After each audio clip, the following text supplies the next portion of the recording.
O bakit naman gagawa ng usap ang asawa ko para lang makakuha sila ng ipupukol sa akin? Pero Ganyan nakarumi.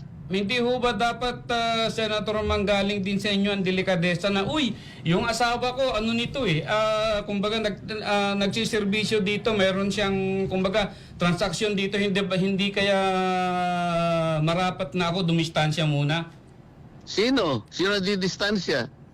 Kayo po, dito sa ginagawang investigasyon sa Bakit? Senado. Meron ba akong kinalaman dun sa mga insurance companies? Delikadesa nga po, Senator, kasi misis nyo po yung nandun. Siyempre may kukunik-kunik na ho yan.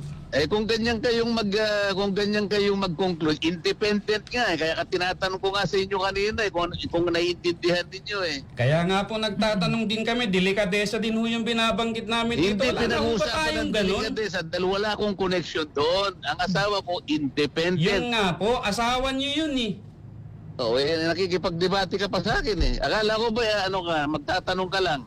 Nagtatanong din po kami, pero ipo-point out ko rin po yung Kapag argumento sinasabi namin mo kasi dito. delikadesa, parang may connection ako Wala nga Naintindihan mo yun? Sige sir, salamat na lang po.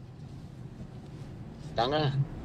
Oh, inabot ko pa yun, Sen.